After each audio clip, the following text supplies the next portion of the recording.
I'm not saving any money. I'll just write the guy the check and let him do it. Well, you know, that's what the architects were so expensive, it was going to make the whole project like 15 to 20% more, but it would have been money well spent had I done it. Mm-hmm. Oh, there. Okay. You want to check it just to be on the safe side? Wonderful. Okay, give me over the shoulder 2-shot. Okay. Where do you live? Live in Carbondale on Glenview. Okay, now where's Glenview? I mean, I've seen the. You know where Murdale Shopping Center is in Yeah. Turley Park. It's the street that comes in from the south there, and it joins. It runs north and south. Has kind of a big sweeping curve in it. Okay, all right. We're on the. Is that the street that's just east of the shopping center? Is that Glenview? Yeah. Okay. Mm-hmm. Yeah. We're in the right-hand side or the west side of that curve, in a little white frame house with black shutters, and it's probably one of the busiest streets in Carbondale because it's a good connection between Chautauqua Street and 13 and everything. So you get a slew of cars. Well, I shop at Schnucks, so I use Oakland. Okay. Well, then that's quick. That's where I do most of my business. I seem to end up with talking with more people and getting story ideas and show things Schnucks? taken care of. Yeah. You know, the university influence in Carbondale makes the whole difference. I don't think I could live down here without that. I mean, I don't really even know that many people from the university, but just the atmosphere, the liberalness of the ethnic foods and Schnucks and stuff like that is just that you wouldn't get in Southern Illinois. Well, you know, I've lived in Carbondale off and on for the last 25 years, and I'm. Ready to get started, Jack? Okay. We'll talk about that. Yeah, we'll talk later. Yeah, it's kind of like living in the lobby of the United Nations. You get used to Great. it. Okay. All right. Well, I'm ready. If you're ready. We're going. Okay. I'll just start with a short introduction, Lou. Okay. Born in DuQuoin, Illinois, veteran dancer and choreographer Lou Conte is a Broadway performer who founded the world-famous Hubbard Street Dance Chicago. We're visiting him today at his home in Pomona on the occasion of his being named a laureate of the Lincoln Academy of Illinois, the state's highest honor for individual achievement. Lou, thank you very much for inviting us to your lovely home here. Thank you. You're welcome. Your career starts not too far up the road from here at DuQuoin. Tell me a bit about your family to start this off. Well, my dad was a coal miner in DuQuoin, and my mom is sitting right over there watching today. And when I was 7 years old, I saw some kind of a little show in DuQuoin, and they were tap dancing, and I wanted to learn how to do it. So I asked my parents if I could learn to tap dance, and that's how I started. Mildred Hall from Benton used to go around to different little towns in Southern Illinois teaching, and that's who I started taking tap lessons from. What did you like about dance? Oh, wow. All sorts of things. When I started as a kid, it was one thing. As I got older, of course, it changed. The artistic things developed. But I think early on, I liked the sound that tap dancing made. I had a natural rhythm, and I liked the physicality of the whole thing. And I did only tap until I was about 12, and then I got a teacher when we moved to Taylorville. Actually, it was in Decatur. That wouldn't let me take tap unless I took ballet. So I got then it started really getting serious, and I really started learning how to dance. But the things that I liked about it, I know as a director of a company, I had to explain to somebody one time that early on I was not really interested in the social thing about using dance as an art to solve man's the state of, or talk about the state of society or deal with man's problems and woes. I just like the physicality of it, almost like being a gymnast. And then, of course, the music and whatever. But it all evolved, and then as a director, I had to start trying things that, I had to keep evolving and doing new things.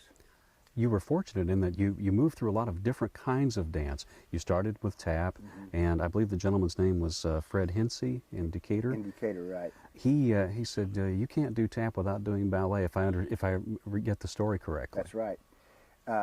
Well, I had been taking tap for about 6 years, and my feet worked really well. And when I went to Fred, he said, well, if you want to learn how to do this and keep progressing, you do have to learn to take, ballet, because that's the thing that teaches you the, the mechanics of it. And I was swimming and diving, and, I was only 12 years old, and I refused to wear the tights because I was embarrassed. 12 years old, 1954, Midwest. And, but he wouldn't, and I think for a year he let me take ballet class in my khaki pants. And then finally he said, if you're going to continue this. No, he asked me if I wore the khaki pants to swim, and I said, of course not. And he said, well, you can't wear it to do ballet either. Of course, now it all seems so simple, but, like I said, in 1954, it was a big deal. You almost didn't go into dance, though. You went to SIU Carbondale. You were going to major in zoology. Right. Well, when I was 14, first of all, I always liked dance, and I always thought of it as something that was fun to do, but it wasn't something that I ever thought about pursuing a career in. So all through high school, I was preparing, to go to college. And I had a wonderful biology teacher when I was a sophomore in high school. I just loved the class. And we had snakes in there and animals, and every week we had to bring in articles from the newspaper that related to, whatever. So I really credit him for instilling that interest. And also my dad was a gardener and a fisherman, and so I really grew up around all the life sciences type things, and that's what I was going to do. But when I got to Carbondale, I met a woman named Marie Hale, who was married to a man who was working on his master's so that he could go get a job to teach so he would have time to paint. And I started taking ballet class from her as a fluke, and ended up getting, all caught back up in it again. Was Marie associated with the faculty at SIU, or was she just doing this privately? She was just doing it privately. She was just simply teaching for a woman named Barbara LeMasters. Actually, when I met her, she was teaching in her living room. They took all the walls out and put bars up around the, ballet bars up around the perimeter of the room, and that's where she taught. And again, this was like in 1960, and Marie was about 27, and she had long black hair, and it was real bohemian and real like beatnik type of thing from the 50s, and I loved it. She taught me, not only did she teach me ballet, but her husband, Reuben, was about 36 years old, and they had lived in Mexico and all these places, and they taught me about all kinds of art and things that I never had been exposed to, and I just loved it. So she really changed my life, really. She went on to influence a lot of people. Yes, and she's currently the ballet, not the ballet, she's the artistic director of a company in Florida called Ballet Florida that is doing really well. From Carbondale, obviously at this time, you must have made a conscious decision that dance is going to be your profession. That's the way it strikes me, anyway. No, I really didn't. Okay. I really never made, I think I've said that. I never really made a conscious decision to do it. I left Carbondale to follow Marie and Reuben to Florida, because that's where Reuben got his job. He got a job at Palm Beach Junior College teaching art, and Marie started teaching and still studying in Florida. And she kept telling me what a wonderful place this was to study, and I ought to quit college. I had no business studying zoology, and come and dance. And after a couple of years at SIU, that's what I did. And I thought, I'll take a year off, and I'll go to Florida, and I'll study. And after a year down there, I met some dancers from New York who said, you should come to New York and try it to see what will happen. So I went to New York, and I just kept thinking, I'm going to do this for a year, and I would get a job, and I think, well, I'll do this job. And then actually, I did that from like 20 until 24, and when I was 24, I went back to Southern and did another year. And that was great that I did that, because it affirmed and assured me that I really did like dance, and I stayed another year. And I missed all my show business and creative people, and I say this in an affectionate way, the kind of neurotic people that are involved in that field.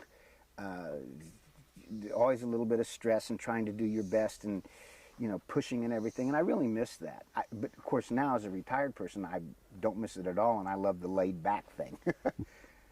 Where did you move on to then after Carbondale? well, I moved to the second time. Let's see. Well, by then I had lived in New York and done a couple of Broadway shows, and I think what happened, I took a spring vacation and I went to Chicago, and I met up with some people that I had worked with before, and strangely enough, a musical director and a director that I had worked with knew I was in town, and at one of the local theaters, the man playing the rabbi in Fiddler on the Roof had a heart attack, and on a Saturday night. And the rabbi's part is really not an actor's part, it's a staging part. He has lots of business and a few lines. So they needed a dancer that could learn the staging, you know, in a day. And so they put a hat on me and glasses and beard and whatever, and I played the rabbi in Fiddler on the Roof. I was about 30 years old. And again, I had just gone there on a little vacation. And then I thought that I would just stay there for a while and see what was going on. And then I never left Chicago then. I always liked Chicago. It wasn't like it was a total accident. I had thought about going either back there or back to New York. But I really liked Chicago, and Chicago was like a wide open palette for me. I mean, there was a lot to do, but yet there was still there were a lot of opportunities that I could do that I couldn't do in New York, and so I ended up starting my thing in Chicago. I would like to talk a little bit about New York for just a moment, because you were on Broadway. You worked with some of the big names like Bob Fosse, for goodness sake. You were in some of the great shows of the 60s like Cabaret and Mame. Let's talk about, what was the environment like? That must have been terribly exciting. Yeah, it was. And you know, but for me at the time it was normal. So looking back on it,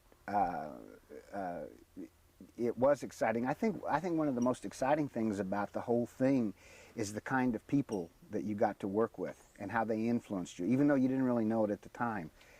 Just such pursuit. It's like the Olympics, that pursuit of excellence, and nobody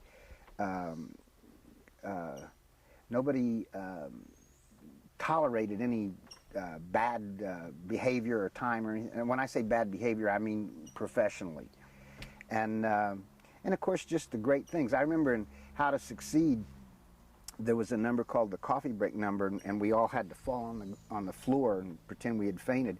And I remember looking up every night into the grid and seeing all these millions of lights, and I thought, got very distracted. I thought, wow, look at all that. And then I realized how they were all focused, and how, and then when I started my own company, I realized, I mean, that little experience of lying on the floor and How to Succeed, I drew on when I started working as an artistic director.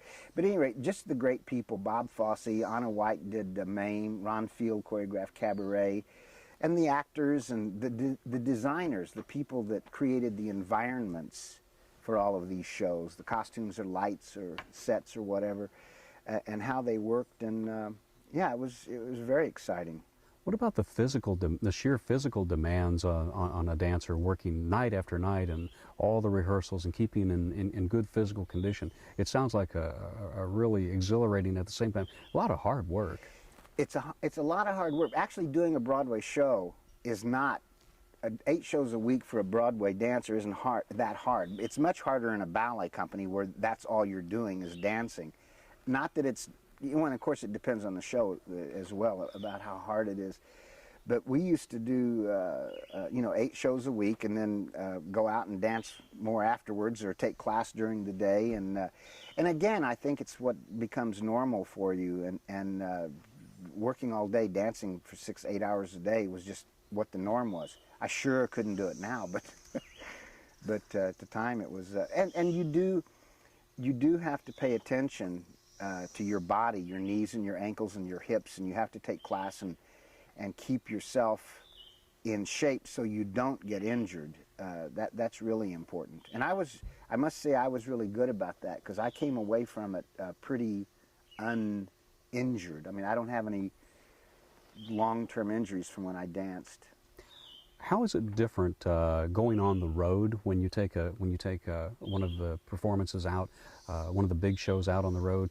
You know, as you said, in New York, you're working on a pretty daily basis. You know pretty much where you're going to be at a specific time, and you can work in all the practices and a social life and everything. But the road's got to be a lot different. Well, you know what happens is you basically take a contained thing on the road with you, and so you have all these same conditions really.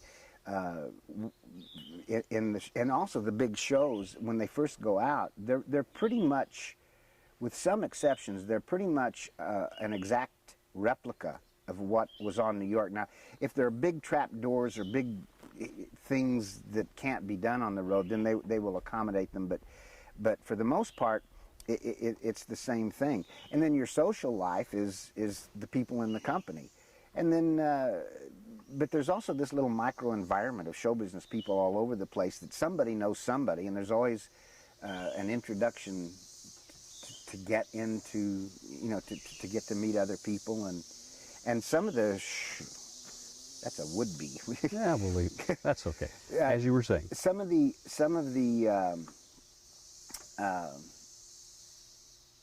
time, early on, we would stay in places for 2 or 3 months. And then later on, you would only stay in a show, stay in a town maybe a week. So then you just do it and leave, and, you know, who cares? Especially if it's in an uninteresting town. But my first tour, I went, we left New York with How to Succeed, and we took a train to California, and the producer, we basically had the whole train, you know, for the sets and the whatever, and then all of the people. And we all had our own little roomette, and it was just great. You know, for 2.5, 3 days, everybody.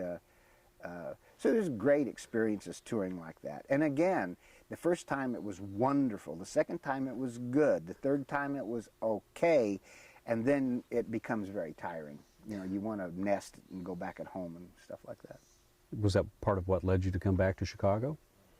Part of it. Well, I wanted to, at one point I did make a conscious decision to quit performing and get off the road and try to get, live in one place. And that's when I decided to move in Chicago and actually get an apartment where I knew I was going to be for longer than a year, and try to get a sense of security by having, well, my job was teaching dance and choreographing in Chicago, but at least I was in one place. Yeah, I got tired of it. And I also lived in Europe for 1.5 years, doing the same thing, traveling. But that was something that I wanted to do, and stayed in different countries or different towns, and, you know, for a couple of months at a time. So we got to, and it was all wonderful at the time, but it gets tiring. You started the Lou Conte Dance Studio in Chicago in 1974? Actually, the first Louis Conte Dance Studio was in DuQuoin. When I first came to Carbondale, I taught on Saturdays over in DuQuoin to put myself through school, and I had a big sign on the window at the what was that, West Main Street, and so that was the first one.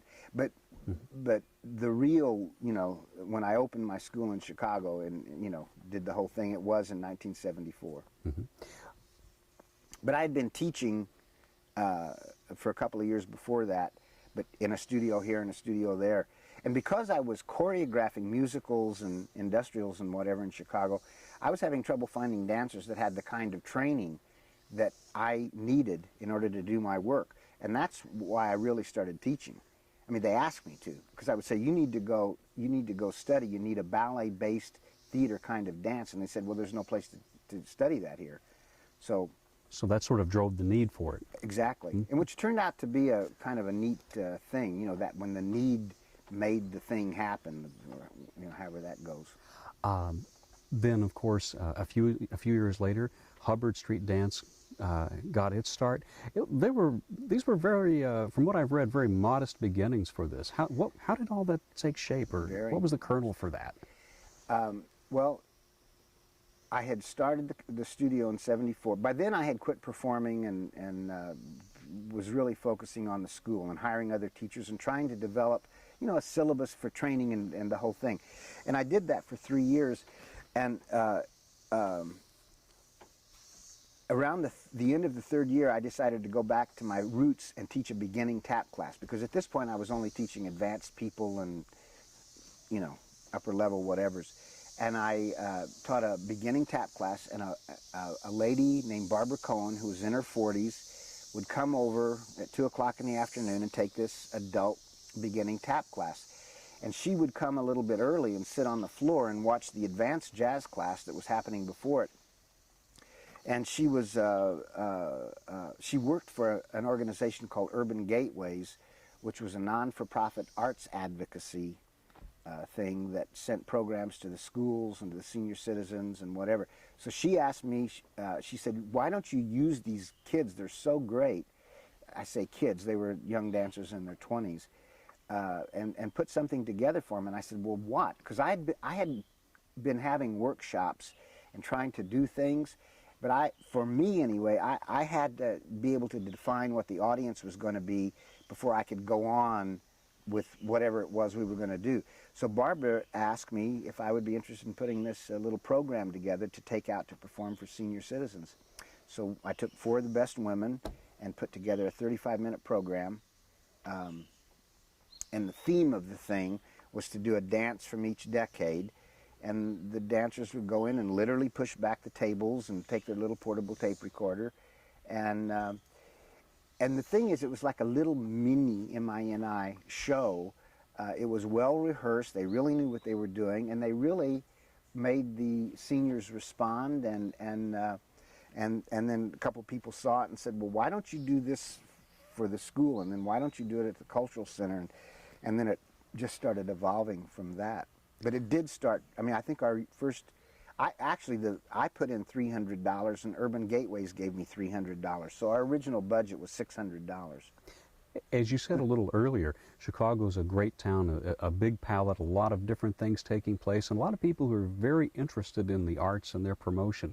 So it's fertile ground for something like Hubbard Street. Yeah, and we came along at a great time, and I've said this before, and it wasn't that there was a need for it, but we, at the same time, we were really welcomed with what we were doing. It was different, and it was a dance company, and it was approached really differently. And because there are a lot of corporate headquarters in Chicago, now that all happened later. We didn't have a development staff to go out and raise money, but once we did start getting a bigger budget and needed a lot of help, the corporate community and the foundations in Chicago definitely helped us. We could have never done it, you know, without them. So I think being based in Chicago really helped that along. I mean, if we'd been in New York, we would have been lost with, you know, 5,000 other little groups trying to scramble for the bucks to do these things.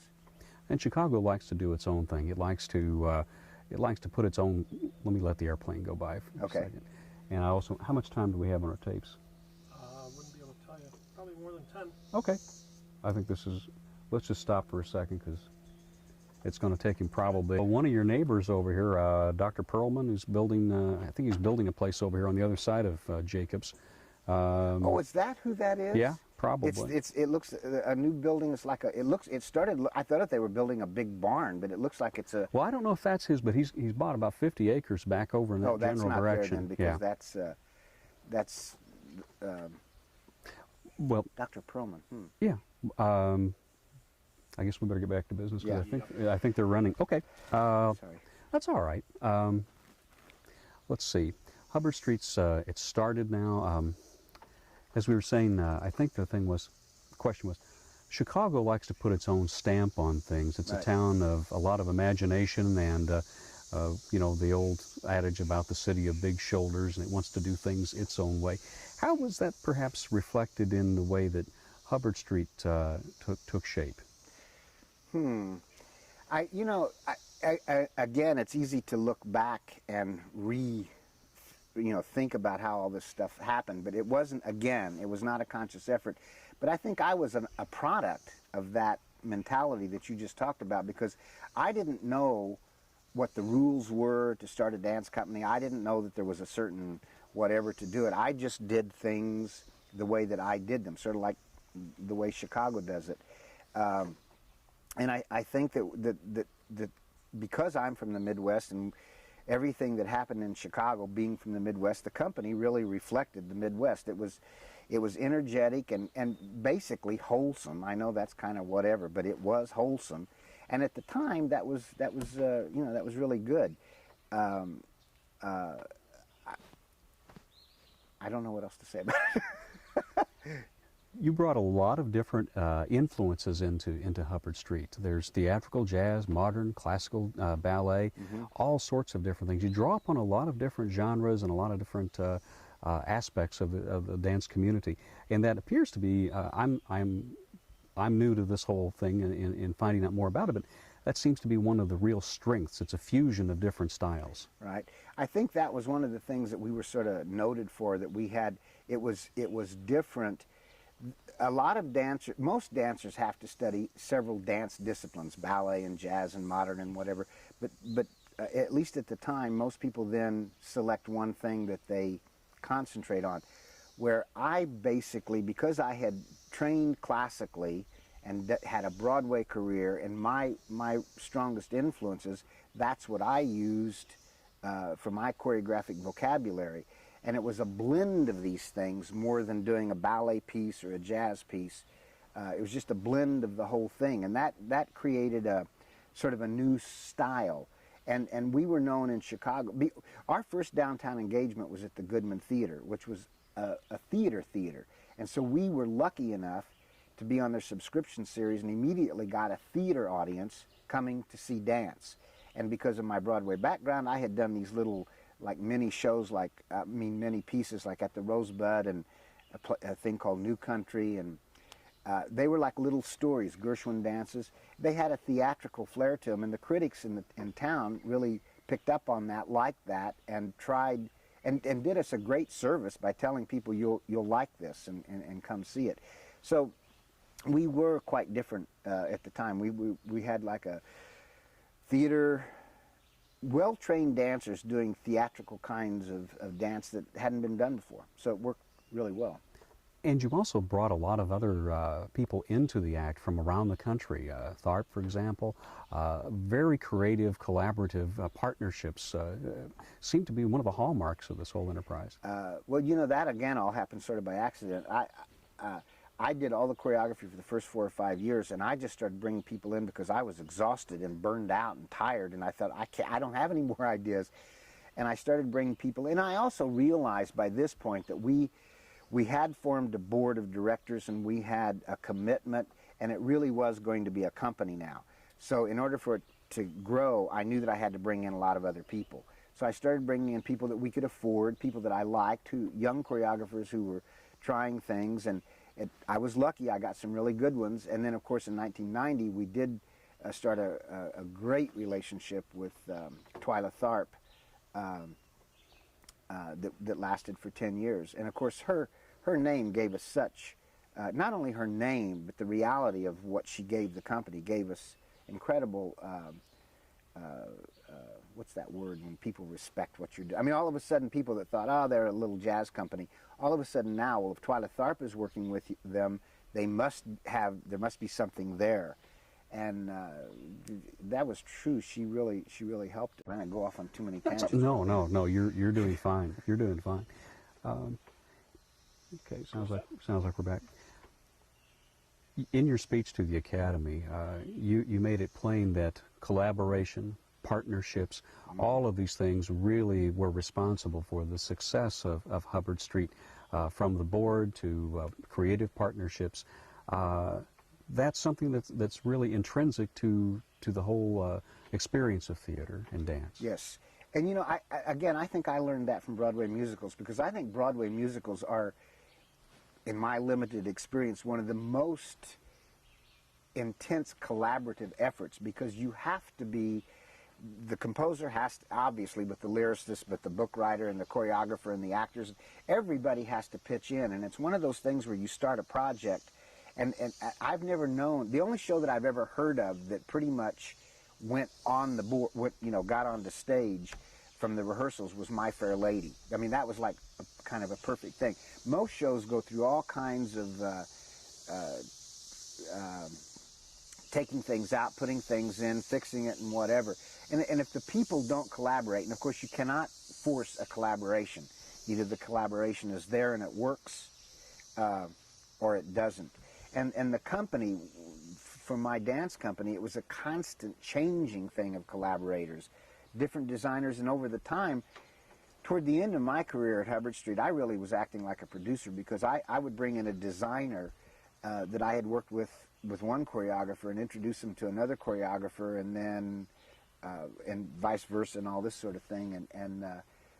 Yeah, and that was one of the things that I enjoyed. It was putting people together and seeing what the chemistry would be, and making the whole thing work.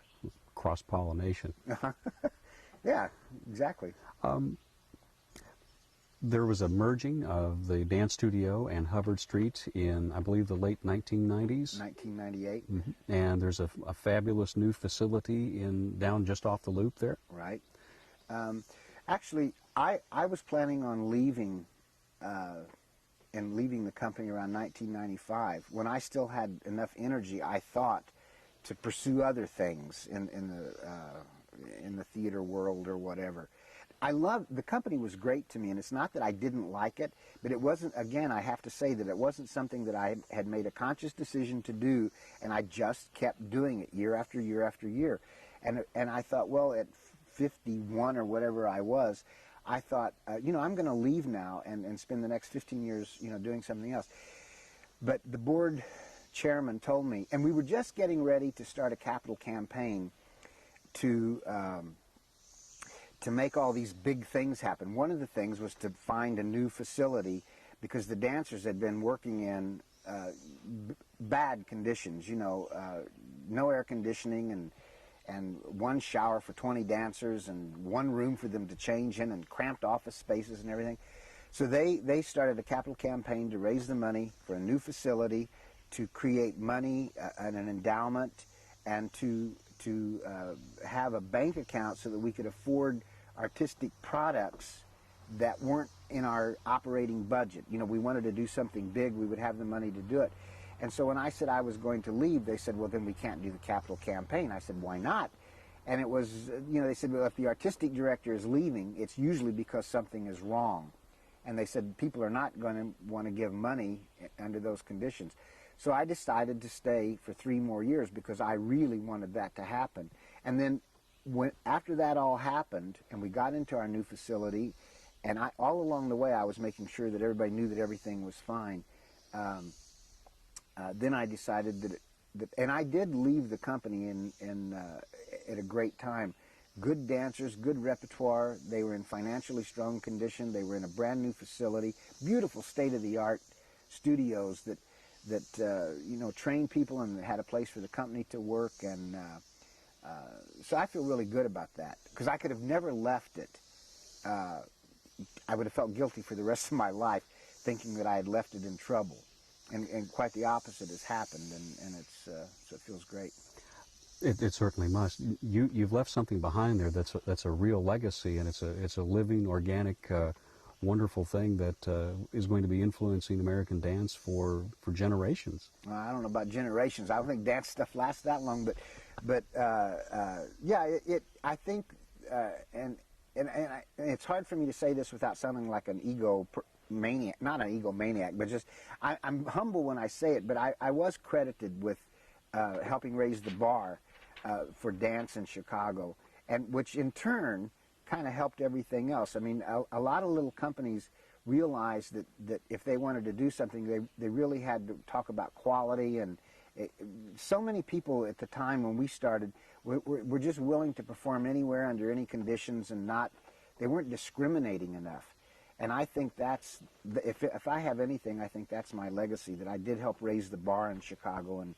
And we had editorials in the newspaper about being a goodwill ambassador from the city of Chicago, and a lot of wonderful, and not just me, but I'm talking about the entire company. The board and the corporate people that paid for everything all contributed so much to really improving the life of people, not only in Chicago but wherever we went, and gave them pleasure. So that's a great feeling. What? We're gonna need to stop one more. Summer. I mean, the winter. Oh, yeah, Maybe we'll sure. do it that way. We're back. Ooh, okay. Let's see here. Let's talk again a bit more about Hubbard Street. It's not only a company that goes out and tours the world, has its own performances in Chicago, but there's a training school that goes along with it. It's kind of an academy, if you will.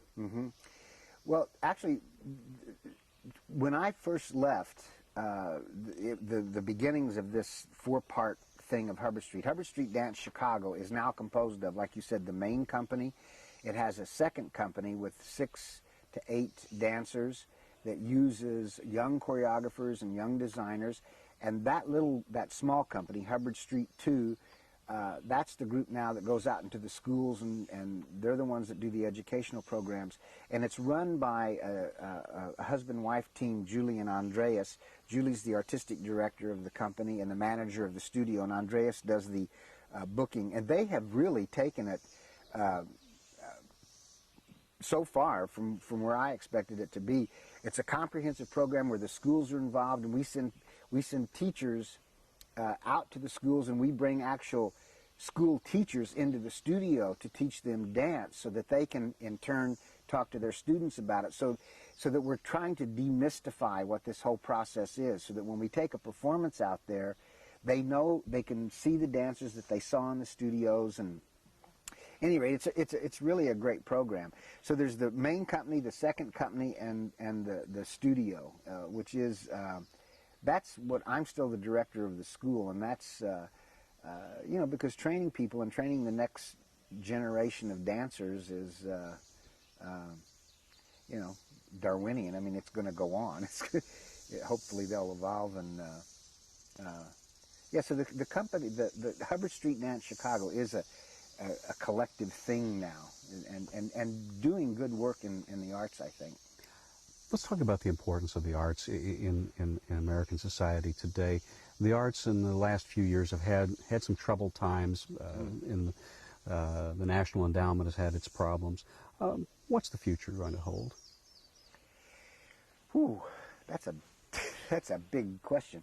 You know, my immediate gut response is that there will be problems funding the arts. You know, when there's a decision about, when there's not enough money to go around, of course the arts, especially in schools, that's the first thing that gets cut.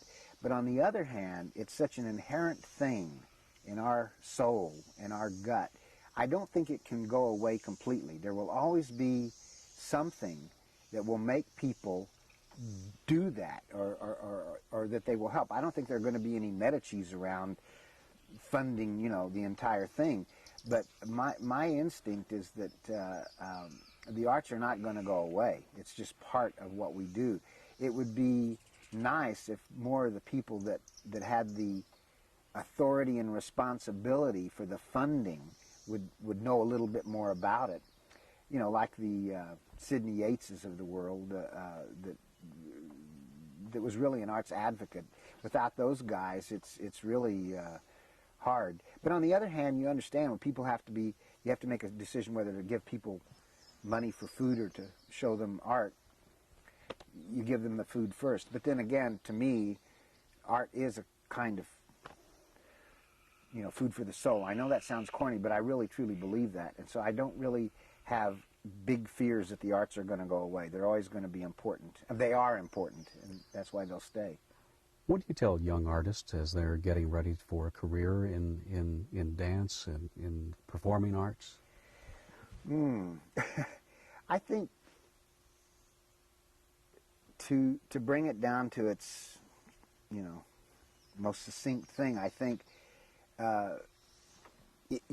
you have to have a passion and a love for what you're going to do. And if you don't really love it, I think you should think about whether or not you're going to pursue it. It can't be a part-time thing. But if you really like it and you really have a passion for it, I think that can overcome a lack of talent. I think that desire can be, it's just like Madonna. Madonna's will is much greater than her talent, even though I think she is talented. I really do. Her will is phenomenal, and that is what has propelled her with all the things that she's done. And back to the students, I think surrounding yourself with good teachers, good people, putting yourself in a place where you can experience other good people, going to good schools, working hard, and then hopefully having some good luck. Well, you've certainly enjoyed a lot of good luck, and a lot of good opportunities have opened themselves up for you over the course of your life. What's next for you? Oh, I don't really have any plans. I think I'm trying to clear my land, and I'm still occasionally, like in January, I went to. Like I said earlier, I miss the creative set. I miss that.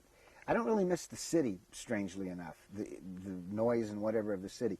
But I sold a piece of choreography to a little group in Seattle, and I was out there in January, and I'm going to Florida next month. I sold actually the first balletic piece that I did called Rodin Impressions. So I'm selling pieces of choreography on a real limited basis, and staying involved with dancers that way. And I'm going to stay as the director of the school for a while. But it's all very easy, and it's not like in the same kind of stress that I had when I was doing it 24 hours a day. And I like that schedule. It's like I'm warming down. I've warmed down now, and I'm just kind of walking, and it's a slow pace, and I'm enjoying it much more than I did when it was just constant. So I think that's probably what I'm going to continue doing. And I would also, when I first retired, I really wanted to try to pursue some other things that I'd always been interested in, like writing or TV, movie, the technology of it all, just learning about it, not necessarily doing anything about it, but just to learn about it. My experience has been, I'm not wrapping this up, am I? My experience has been that when I've learned something, it was always a jumping off point for the next thing, and that's when I had my best moments and my best times. And so I still love to find out about new things that might offer opportunities to me. I sound like I'm 19, right? But not really. But anyway, I don't have any grand plans about doing any projects except trying to stay interested in and enjoying learning new things. I mean, I truly do enjoy that, trying to do that. So no grand plan. I look forward to finding out what happens next. I don't know. Probably, well, whatever. Well, Lou, thank you very much for the time. This has been most enjoyable, and I sincerely want to find out what the next chapter is going to be. I don't really think I'm going to do that much, but I don't know. It depends on what. Like Lois, we're off. We're done. No. Oh. What we need to do is I'll wrap it up, and then we can talk. Go ahead and get a two-shot right now. Yeah. I found several good spots in there where we could actually stop. We were good. We were in good place there. Okay. Wow. Lois Weisberg. I'm on the advisory board of the Chicago Chicago Cultural Center, and Lois offered me a job on a project basis about doing things, but it's doing things for school kids, and I don't really want to do that. I'm not really for little kids. And then I thought I would only spend part-time down here and more time in Chicago, and I'm so attracted to the nature down here that I haven't gotten enough of this yet. See those petunias over there? I bought those last year, and when the summer was over, I cut them back and put them inside in a window, and they bloomed all winter. And then I cut them back and put them out here, and they're blooming again. And my neighbor's a plant person, said you have to cut them back and feed them. So that to me is amazing. That's a proud achievement. Sorry, that sounds silly, but it's no, not at all. That's what I get pleasure from these days. Well, I'm gonna. Okay. We're gonna act like we're wrapping up. Okay, good. Sorry. Well, it's okay. Well, Lou, this has been very enjoyable, and I'm just so happy we've had this opportunity to sit down and have this conversation. All the best to you, and we look forward to hearing from you and what course your life takes next. Thank you very much. Thank you. Thanks. We're just going to kind of sit back, and Okay. they'll get enough of a shot for credits. We didn't really talk very much about the Lincoln Academy. That's okay, because I don't really know much about the Lincoln I can Academy. tell you all about it. You know, I mean, I don't, you know, I thought you were going to ask me questions about, you know, and I thought, thank God